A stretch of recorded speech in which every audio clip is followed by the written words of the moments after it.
Ok, pues mi nombre es Cristian Huerta, soy misionero laico. Y miren, no voy a tener mucho tiempo, por lo general mis charlas duran una hora, hora 15, así que va a ser sumamente una pasadita, pero les puse aquí el nombre de un documento, está en latín el nombre, pero lo pueden encontrar en español, que se llama Redemptoris Sacramentum. Redemptoris Sacramentum. Es un documento que sacó la Congregación para los Sacramentos y el Culto Divino, que está en la Curia Vaticana, es decir, son del top, o son los que dirigen propiamente las normas para cómo se deben de administrar las cuestiones litúrgicas. Les recomiendo que lo puedan leer. No tiene un vocabulario demasiado difícil, es totalmente entendible y es muy bueno para que profundicen, porque yo en 30 minutos no les voy a poder dar ni el 10% de lo que pudiéramos hablar sobre este documento. Pero bueno, les voy a decir algunas cositas atendiendo a que ustedes son ministros extraordinarios de la comunión. Primeramente, sobre todo en la parte de la introducción y más en específico en el numeral 9, este documento, todavía antes dice de dónde provienen los abusos. Este documento se hizo por varias razones, pero una es para corregir los abusos que se dieron después del Concilio Vaticano II. El Concilio Vaticano II no tiene nada de malo, pero desafortunadamente la interpretación del concilio y sobre todo en materia litúrgica, hemos vuelto desafortunadamente la liturgia en muchas cosas en un circo, ¿va? Entonces, este documento se sacó, es uno de los varios documentos que tiene la Iglesia para poder reeducar sobre el verdadero sentido de los cambios que hubo en el Concilio Vaticano II sobre la liturgia. Y entonces el mismo documento dice, ¿cuáles son las fuentes de estos abusos? Menciona, por ejemplo, uno, el mal sentido de libertad, que ese quizá no les aplique tanto a ustedes, quizá les aplique más a los sacerdotes, que de pronto se sienten tan libres como para cambiar algo que no está en sus manos, porque sepa sobre una cosa desde el principio. La liturgia, y muy en específico la Santa Misa, no es del sacerdote, ni del Papa, es de Cristo. Nadie tiene autoridad sobre la liturgia más que Cristo, ¿eh? Ahora, el Papa y los obispos, que son los sucesores de los apóstoles, delegada esa autoridad por Cristo, pero no es de ellos son administradores. Entonces, esto es importante porque a veces por creatividad o por una libertad vamos haciendo esto de esta manera y de otra manera. En la liturgia ya todo está estipulado, está todo coordinado y tendríamos que tener, subrayo una palabrita que dijo la hermana que hizo la oración, la humildad necesaria para adherirse a eso. Esto es bien importante porque un ministro extraordinario de la comunión que no tenga humildad para obedecer lo que la Iglesia dice, mejor yo le diría que no sirva en este ministerio, porque lo que se juega en este ministerio es nada más ni nada menos que la presencia real de Jesús. O sea, quizá en otro ministerio, pues todavía podemos, si no eres humilde, pues tenemos un poco de paciencia y tolerancia. Pero si tú no eres humilde y eres un rebelde que no va a obedecer lo que la Iglesia dice, con esto yo mejor te digo, por conciencia, mejor vete a otro ministerio. Porque en esto nada más ni nada menos que es tratar de primera mano con la presencia real de Jesús en la Eucaristía. Entonces no es cualquier ministerio, ¿eh? Entonces, pero bueno, les digo, esta de la libertad quizá no les quepa tanto a ustedes, ¿va? La que sí pudiera caber, y qué bueno que no los conozco, porque ahora sí que cada quien agarre su piedra si les toca, como algunos no. Dice en el numeral 9, este documento pontificio, finalmente los abusos se fundamentan con frecuencia en la ignorancia, ya que casi siempre se rechaza aquello de lo que no se comprende su sentido más profundo y su antigüedad. Entonces, antes de rebelarse ante las normas que la Iglesia ha puesto, primero pregúntate si estás verdaderamente formado o chance eres ignorante. Y por ser ignorante, les voy a poner un caso de ignorancia, por ejemplo, que yo años atrás también caí en eso. La que cayeron nuestros misioneros cuando evangelizaron más en específico en México. Eran buenos misioneros y todo, pero no entendían, eran ignorantes de la cultura, en este caso mexica. Y entonces veían que una de las figuras que más usaban en las armas, en las pirámides, en tantas cosas, es la de una víbora. Pero, ¿qué significa una víbora para alguien que ha tenido formación cristiana o judía? ¿Qué es el signo de qué es una víbora en la Biblia? El demonio, ¿no? Pero para los mexicas no significa el demonio, inclusive significa varias cosas dependiendo de donde se coloque, pero sobre todo y ante todo significa sabiduría. Los misioneros no supieron eso y pues hicieron quemazón de víboras y imágenes y todo ese tipo de cosas que bien agarradas hoy, que ya sabemos en la iglesia lo que se llama la inculturación del evangelio, es decir, la iglesia nos dice que las culturas, aún las no cristianas, si tienen elementos de algo verdadero, bello y bueno, esas cosas la iglesia las tiene que inculturizar y por el evangelio elevarlas a su máxima expresión. Entonces, no quitarlas, más bien favorecerse de eso. Si los misioneros hubieran entendido eso, hubieran hecho una catequesis y hubieran aprovechado las víboras en el sentido que entendían los mexicas. Entonces la ignorancia nos puede meter en graves problemas. Y en aspecto litúrgico, la ignorancia es muy peligrosa, porque repito, no está siendo tu ignorancia en cuestión de cómo vas a organizar el tema en el grupo de oración. No, aquí la ignorancia puede estar afectando la misma presencia de nuestro Señor, de cómo la estamos tratando. Entonces, no toda la culpa la tienen ustedes, desafortunadamente, a veces en las mismas comunidades no se da una atención o una catequesis sobre este tipo de cuestiones, pero bueno, a lo menos tienen que ya tener usted la iniciativa. Ahí tienen un documento para que el que quiera se vaya formando. Vamos a entrar así rapidito a la parte de en sí mismo lo que es su misión como ministros extraordinarios de la comunión. Para empezar, yo les tengo que decir mi opinión personal y la voy a fundamentar con este documento. Fíjense la palabra cómo es. Ministros extraordinarios. ¿Qué significa extraordinario? ¿O qué apunta? A que está fuera del ordinario. Es decir, que hay un ministro ordinario de la comunión. Que en este caso sabemos que es el sacerdote. Ustedes no son ministros ordinarios, son ministros extraordinarios de la comunión. En este sentido de extraordinario, yo personalmente creo, bueno, el Papa Benedicto también lo pensaba así, también se ha abusado de este ministerio, porque este ministerio tendría que ser cuando verdaderamente por razones extraordinarias el sacerdote necesite ayuda y que no haya otros sacerdotes o diáconos. Pero la verdad, y hay que decirla con claridad, prácticamente en todos los Estados Unidos, yo como misionero lo he visto, en realidad se han puesto ministros extraordinarios por darle rapidez a la celebración, para terminar rápido. Y esa, tendríamos que decir, ¿es una razón verdadera como para considerarlo? Yo creo que no. Peor, cuando todavía tienes ministros extraordinarios de la comunión, y estos parece que están repartiendo galletas, ¿va? Ni siquiera toman la reverencia y bueno, ya son varios, o sea, ya va a ser más corto el tiempo para comulgar, porque son varios.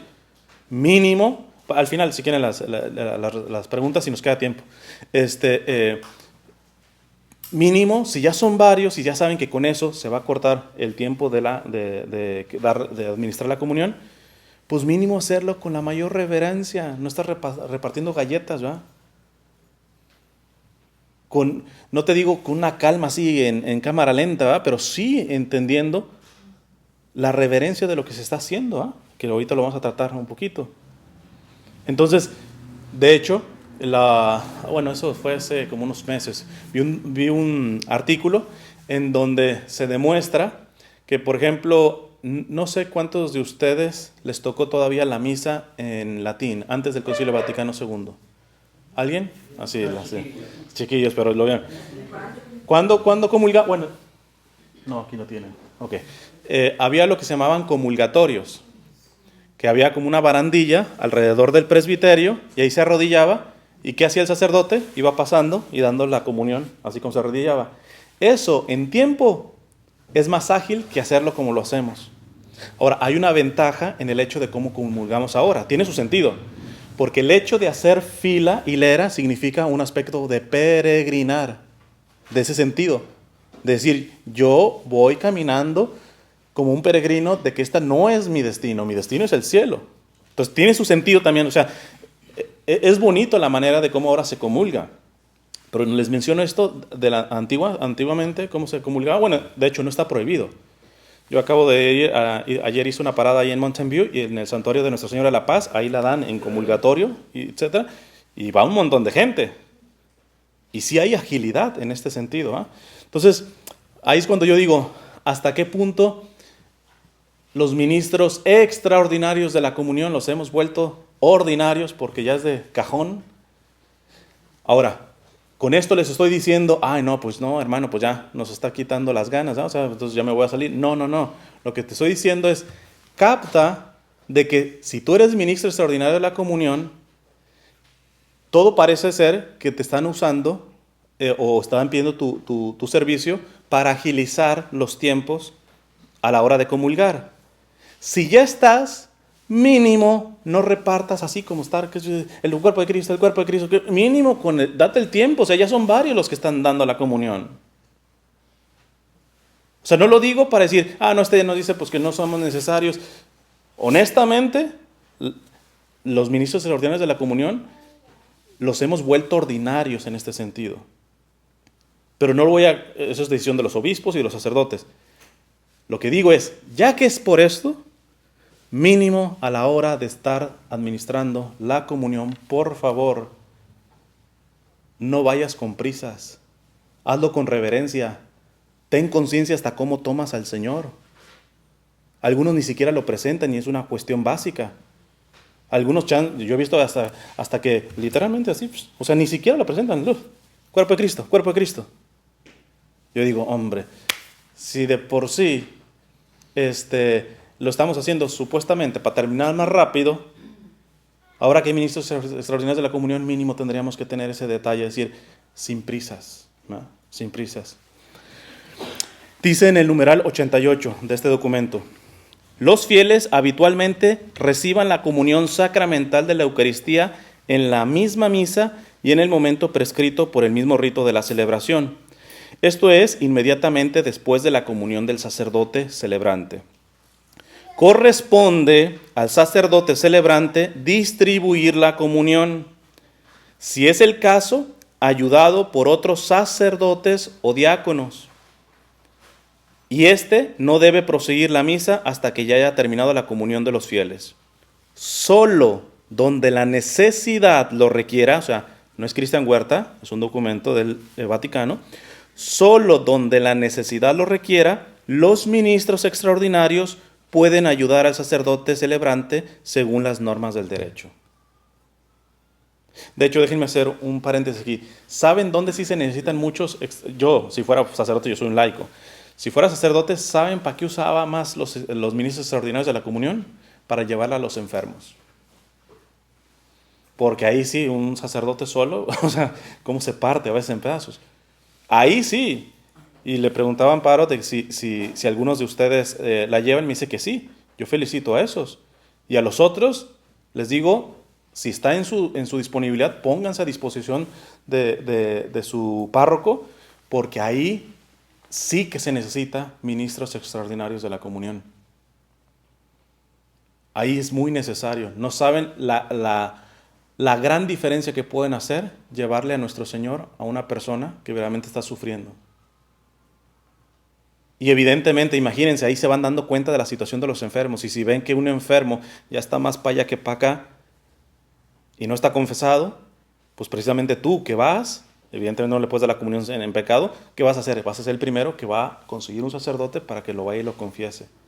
Es un acto de misericordia. Entonces, también no se encierren en este ministerio a decir, no, a mí me toca la misa de 10 puntos, de ahí en más no me pida nada. Espérate, tienes el regalo, el privilegio de ser ministro extraordinario de la comunión. Piensa un poquito en aquellos que quisieran comulgar y no pueden, por enfermedad o porque están en una cárcel, por ejemplo. Entonces, ¿quién es el ministro ordinario? ¿Quién tiene que dar la comunión? ¿Cuánto tiempo? A mí todavía me tocó de niño que solamente el sacerdote daba la comunión. A toda la parroquia. Y es más, antes las parroquias estaban más llenas que hoy. Entonces, tampoco se cae el mundo si no hay ministros extraordinarios de la comunión para dar la comunión en la Santa Misa, ¿verdad? Pero repito, ya la dan, la tiene que dar cuando el sacerdote no puede o cuando no tiene ayuda de otros sacerdotes o diáconos. Ahí es donde entran ustedes y por eso ustedes son ministros extraordinarios de la comunión. Dice en el numeral 156, este ministerio se entienda conforme a su nombre en sentido estricto. Esto yo también en el pasado patiné. Yo a veces podía decir, ministro extraordinario de la Eucaristía. Está mal dicho. Y este documento nos dice, no le muevan ni le cambien aquí. Ustedes solamente son ministros extraordinarios de la comunión, porque la Eucaristía es un concepto más amplio, ¿eh? Y cuando empieza a manejarse, aquí en el documento dice, hay riesgos. Dice así, este ministerio se entienda conforme a su nombre en sentido estricto, es decir, no te muevas, ese va a ser tu título, no le muevas ni le cambies. Dice, este es ministro extraordinario de la Sagrada Comunión. De hecho, pónganlo en la parte de la Sagrada, lo estaba diciendo solamente ministro extraordinario de la Comunión. Si tú vas a decir, ¿qué ministerio haces en tu parroquia? Soy ministro extraordinario de la Sagrada Comunión. Y dice el documento, pero no ministro especial de la Sagrada Comunión. Pues es casi lo mismo, obedece, sé humilde, eres ministro extraordinario de la Sagrada Comunión. Y dice el documento, ni ministro especial de la Eucaristía, no. Con estos nombres es ampliado indebida e impropiamente su significado. Nosotros quizá no detectamos al estarle cambiando el nombre, pero ya estamos deformando la misión de este ministerio. Entonces, si yo les pregunto, no los conozco, y les digo, ¿ustedes qué son? ¿Son qué? Ministros extraordinarios de la Sagrada Comunión. Muy bien. A ver, ¿cómo es? Ministros extraordinarios de la Sagrada Comunión. Muy bien. En el 157 dice el documento, si habitualmente hay número suficiente de ministros sagrados, también para la distribución de la Sagrada Comunión, no se pueden designar ministros extraordinarios de la Sagrada Comunión. En tales circunstancias, los que han sido designados para este ministerio no lo ejerzan. Repruébese la costumbre de aquellos sacerdotes que, a pesar de estar presente en la celebración, se abstienen de distribuir la comunión encomendando esta tarea a los laicos. Esto también yo lo he visto, que el sacerdote termina, comulga, etcétera, y va y se sienta, ahora ustedes a dar la comunión. Eso no está permitido, salvo que el sacerdote esté enfermo o alguna cosa. Pero eso no está permitido, y es un documento de la iglesia lo que le está diciendo. O sea, ustedes van a auxiliar al sacerdote, pero el sacerdote tiene que ir a dar la comunión, porque él es el ministro ordinario. Pasamos a una segunda cosa, que es las formas de comulgar y de dar la comunión. En el número 92 dice, aunque todo fiel tiene siempre derecho a elegir si desea recibir la Sagrada Comunión en la boca, si el que va a comulgar quiere recibir en la mano el sacramento, en los lugares donde la conferencia de obispos lo haya permitido, con la confirmación de la sede apostólica, se le debe administrar la Sagrada Hostia. Voy a parar aquí. Esto porque yo lo he visto y sobre todo en internet se mueven muchos, me parece, o sea, tienen recta intención, son gente que quiere cuidar la liturgia, pero a veces se van tanto, comulgar en la mano es pecado mortal, lo dijo la Virgen en una visión, que etcétera. Cuidado con eso.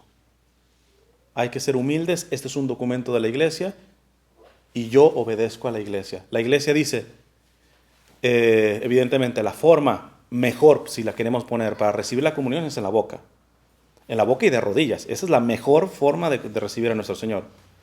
Pero lo que está diciendo este documento es, que también lo menciona otros numerales, puede ser de rodillas o puede ser de pie, pero aquí está enfocándose en mano o la boca. Dice, si la conferencia de obispos, la diócesis, ya previamente aprobados por el Vaticano, ha permitido dar la comunión en la mano, dala en la mano. Entonces, cuidado con una visión escrupulosa. De que hay peligros, al darle a la mano, vamos a ver que sí hay peligros. O sea, hay peligros y por eso los primeros guardianes tienen que ser ustedes. Pero una cosa es estar atento de que no haya abusos a la hora de darla en la mano, y otra cosa es decir, darle en la mano es satánico, etcétera, y se van a ir al infierno, y que la Virgen supuestamente... No, no, no. Yo obedezco a lo que me dice la Iglesia. Dice, sin embargo, póngase especial cuidado en que el comulgante consuma inmediatamente la hostia delante del ministro, y ninguno se aleje teniendo en la mano las especies eucarísticas. Yo por lo general, el 90%, bueno, 80% de la misa tengo mis ojos cerrados. Para no distraerme, me centro.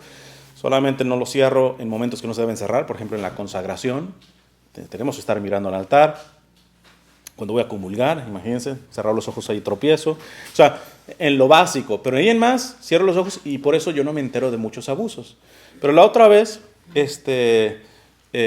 los mantuve más abiertos, especialmente a la hora de la comunión. Yo les puedo decir que solamente de todos, solamente 2 personas, y fácil pasaron unas 300, 2 personas comulgaron en la mano, ahí mismo delante del ministro. Los demás se la llevaron. Otros comulgaban, sí, a los 3 segundos de estar ya aquí, pero, o sea, ya de tiro no me podía ponerme a mirar a los demás.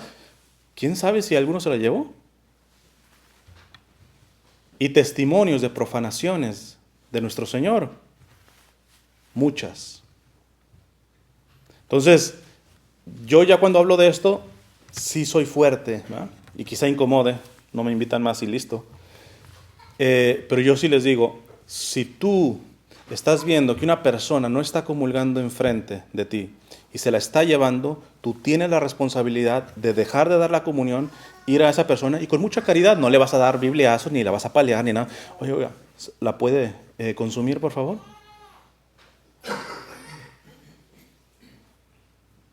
¿Que esto retrasa? Pues entonces ahí pudieran reunirse con su sacerdote y si, yo no sé cómo están aquí, pero si está esa mala maña de dejar que los que comulgan en la mano se la lleven, se tienen que reunir cuanto antes con su sacerdote para decir, ¿qué tal, padre? Por ejemplo, les digo una iniciativa que tuve en una parroquia y que me lo pidieron a mí.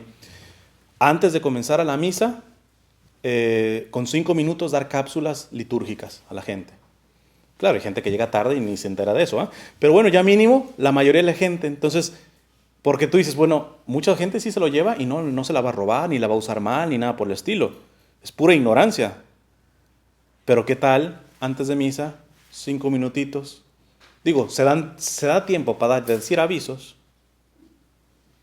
Que no hagan un tiempecito al final de misa para dar pequeñas cápsulas de catequesis a personas que ni remotamente vienen a un curso o a un grupo o a un retiro. Y eso va a ayudar a que no vaya a haber malas interpretaciones. Porque ciertamente, por eso le digo, sí, con mucha caridad, ¿eh? No, cómesela. ¿Qué está haciendo? ¿Se la va a llevar? Usted es satánica. No, pues, ¿cómo se va a sentir la persona? ¿Eh? Aunque yo cuando en comunidades he dicho este consejo, me acuerdo que una ministra extraordinaria de la Sagrada Comunión me decía que una vez hizo eso y que la persona negó a consumirla. Y entonces le dije, ¿qué hizo? Pues no sabía qué hacer. Y la gente le digo, no, tendría que quitársela. Porque ya ni siquiera caritativamente la quiere, es nuestro Señor. No es un pedazo de pan, no es cualquier cosa. Más agallas les veo a mamás cuando imagínense que alguien se lleva a su hijo y se lo lleva. ¡Suéltelo! No lo voy a soltar. Bueno, lléveselo. Con tu hijo sí, y con nuestro Señor no. Pero, evidentemente les digo esto, primero monitoreen. Quizás sería muy bueno que Amparo viera cómo están las misas y todo eso. Y si está esta mala costumbre, la mayoría es ignorancia. Es ignorancia. Pero ver cómo se va a educar a la comunidad para que no pase esto. Porque fíjate, y si les ponen peros, no es Cristian Huerta el que se los dijo. Les dan este documento, que es del Vaticano, y está en el numeral 92. Dice, sin embargo, póngase especial cuidado en que el comulgante consuma inmediatamente la hostia delante del ministro y ninguno se aleje teniendo en la mano las especies eucarísticas. Si existe peligro de profanación, no se distribuya a los fieles la comunión en la mano. Esto me encantaría decirlo en partes en donde se ha comprobado que hay mucha brujería, que hay mucho satanismo y todo eso. Ahí, por prudencia, no se tendría que dar la comunión en la mano. Pero no porque sea satánico recibirla en la mano, como les digo que estos más fanáticos. No, simplemente por prudencia. Porque ese lugar es más propenso a que no se vaya a respetar a nuestro Señor. En el 93 dice: la bandeja para la comunión de los fieles se debe mantener para evitar el peligro de que caiga la hostia sagrada o algún fragmento. Que es este como platillito que se pone. No sé si ustedes lo tienen, y si no, sugiéranlo. Porque esto no hay tiempo para explicarlo, ¿verdad? Pero en la partícula más pequeñita de una hostia consagrada está plenamente nuestro Señor en cuerpo, sangre, alma y divinidad. De ahí el peligro, ciertamente. Yo entiendo a los que no les gusta que den la comunión en la mano, porque hay gente, bueno, si van a hacer esas capsulitas, que espero las hagan, también enséñale a la gente. Si la recibes en la mano, también verifica que no quede ninguna morucita. Eso hay que educar, porque hay gente que, listo, y si quedaron morucitas y les tira, está tirando a nuestro Señor. Y el que viene atrás va a pisar a nuestro Señor. No un símbolo de nuestro Señor, verdaderamente nuestro Señor, porque Él está verdaderamente presente en la Eucaristía. A la hora de pasar, por ejemplo, hostias consagradas de un copón a otro copón, o a patenas, etc. Nuevamente, primero, que se te note el amor que tienes por nuestro Señor. No estás agarrando frijoles, ¿va?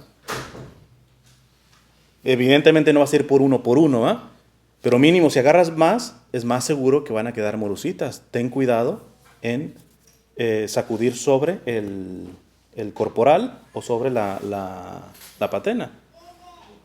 O sea, tú ves esos detalles cuando verdaderamente la persona no solamente es alguien que está haciendo un oficio, sino que ante todo sabe que es nuestro Señor al que está tocando.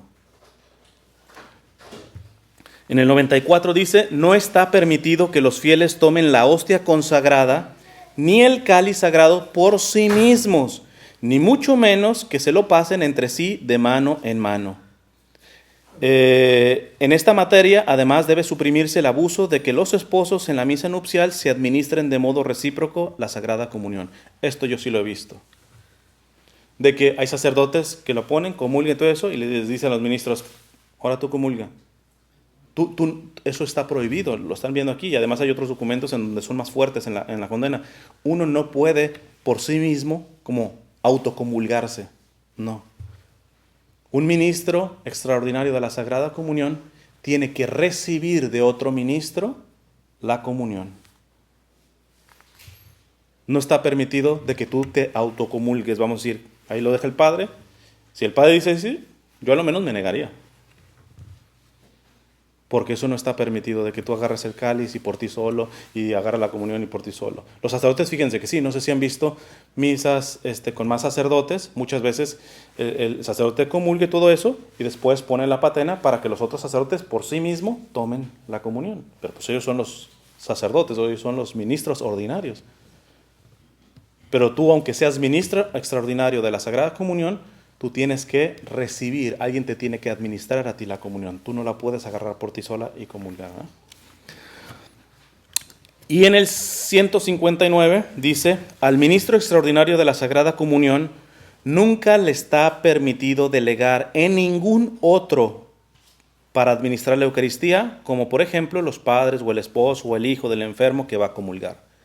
No es de que, tengo que llevarle la comunión a doña Chonita que está en el hospital. Pues no voy a poder, mi hijo, lánzate tú. Y no es ministro extraordinario. Tú no tienes la autoridad de delegar a otro que no es ministro extraordinario. Si vas a hacer que alguien te cubra, tiene que ser un ministro ya oficializado, o sea, ya recibido por la parroquia oficialmente como ministro extraordinario de la Sagrada Comunión. Pero tú no puedes delegar, porque tú no tienes autoridad de delegar quién va a dar o quién no va a dar, ¿no? Bueno, se fue el tiempo. Algunas notitas nada más. Una muy importante: cuiden mucho su vida de gracia. Si alguien me podría decir cuál es la mejor recomendación para ser un buen ministro extraordinario de la comunión, más allá de formarte bien, amar mucho la presencia de nuestro Señor en la Eucaristía. Decía San Agustín, nadie se acerque a comulgar el cuerpo y la sangre del Señor sin ser antes un adorador. Y desafortunadamente aquí cae más la pedrada para ustedes porque ustedes tienen una capilla de adoración perpetua 24 horas, o sea que ustedes no tienen pretexto. Si tú ni remotamente vienes a adorar en la semana a nuestro Señor, ya estás cojeando en este servicio. Porque si el que comulga tiene que ser antes un adorador, imagínate el que administra el cuerpo de nuestro Señor. Lo mejor que tú puedes hacer es ser una persona adoradora y dar gracias de que tu parroquia tenga una capilla de adoración perpetua. Otra, les decía, la vida de gracia. Cuiden mucho en vivir en gracia. Porque hay personas, y esto me lo han confesado algunos ministros, evidentemente les digo, soluciona esto rápido. He llegado a misa que me toca servir y vengo en pecado mortal. Y tengo que comulgar porque pues qué ridículo que yo vaya a pasar ahí. Pues te aguantas el ridículo y tú no puedes comulgar. Es una cosa gravísima comulgar en pecado mortal. Dice San Pablo, el que come y bebe el cuerpo y la sangre del Señor sin discernimiento, es decir, en pecado, come y bebe su propia condenación. Esto no es un juego. Si tú estás en pecado mortal, por eso hay que cuidar la vida de gracia. En el peor de los casos, chance y antes de la misa, chance y el padre te confiesa, no sé. Pero yo no sé hasta qué punto se pueda dar permiso de una persona que viene en pecado mortal que la siga administrando aunque no comulgue. Si se puede, ese sería como el mal menor. Pero lo que sí no se puede hacer es que tú, porque te toca esa misa, si tú sabes que estás en pecado mortal, comulgar. Eso no lo hagas, no lo hagas, porque es un pecado grave, porque ofende gravísimamente a nuestro Señor y porque va en contra de tu propia salvación. ¿No? Entonces, lo mejor, yo les recomiendo tener una vida de confesión frecuente. Mínimo una vez al mes. Si puedes una vez a la semana, dale. Y así, fíjate, este ministerio hasta te está ayudando en tu vida espiritual porque te está obligando a tener una vida sacramental más activa. ¿No? Aquí, ¿quién prepara las hostias no consagradas en los copones? ¿Ustedes o hay un sacristán? ¿Ustedes? Ok. Un detallito, no se los puedo mostrar aquí, ¿va? Pero a ver si en mis redes sociales, ahí se las voy a dejar, a ver si pongo una fotografía. Esto sí yo lo vi de niño en un sacristán en mi parroquia en México y fuera de ahí nunca lo vi más. Este sacristán, que amaba mucho al Señor, tomaba los copones y no ponía las hostias así, pum, pum, pum, y los llenaba y listo. No, las ponía como en hilerita y hacía como circulitos. Ya, como circulitos. Eso mostraba una delicadeza y un amor por el Señor. Porque no es terminar por terminar. Es que estas hostias, en un ratito en la misa, van a ser el cuerpo de mi Señor. Quiero que están hasta organizaditas, ¿no? O sea, no es pecado mortal si no haces eso, pero tú dices, ahí es donde se ve la gran diferencia entre un sacristán que nada más lo que necesita es agarrar las cosas y ponerlas y listo y cumplir, y alguien que dice, no, espérate, esto en un ratito va a ser sagrado, va a ser el cuerpo de nuestro Señor. Santa Teresita, cuando ella era sacristana, ella decía que trataba, cuando agarraba los corporales, a la hora de doblarlos y todo eso, dice, me imagino cómo doblaría los pañalitos del niño Jesús la Virgen. Y yo veo a veces sacristanes y todos, el copón aquí, trae el misal y traen aquí los corporales. Y, Dios mío, estás tocando cosas sagradas, sagradas. Tengan mucho cuidado con eso, porque es un tremendo privilegio estar tan directamente en contacto de lo sagrado, y de esto se puede nutrir mucho, pero al mismo tiempo puede ser un arma de doble filo, porque más bien les puede afectar su vida, porque van a terminar ninguneando, despreciando lo que es sagrado. Bueno, termino aquí. Vamos a hacer una pequeña oración para cerrar. Así como están, cierren sus ojos en nombre del Padre, del Hijo y del Espíritu Santo. Amén. Señor, te quiero pedir en esta noche por estos hermanos que tienen el privilegio de ser ministros extraordinarios de la Sagrada Comunión, de esa comunión que es verdadera y realmente tu cuerpo, tu sangre, tu alma y tu divinidad. Te pido que los asistas, que inflames más su amor por ti, que los hagas almas verdaderamente adoradoras de tu presencia eucarística, que les ayudes y les abras el entendimiento a la hora de que sean formados, ya sea por su parroquia, o que tomen la iniciativa de formarse en materia litúrgica. Abre su entendimiento para que profundicen en la sabiduría y la disciplina que tu esposa, la Santa Iglesia Católica, ha estipulado. Repiten después de mí. Amado Señor, danos todo lo que nos une a ti. Quítanos todo lo que nos separa de ti. Líbranos de nuestro egoísmo. Y entréganos enteramente a ti. Que nunca se haga nuestra voluntad, sino siempre hágase la tuya. En nombre del Padre, del Hijo y del Espíritu Santo. Amén.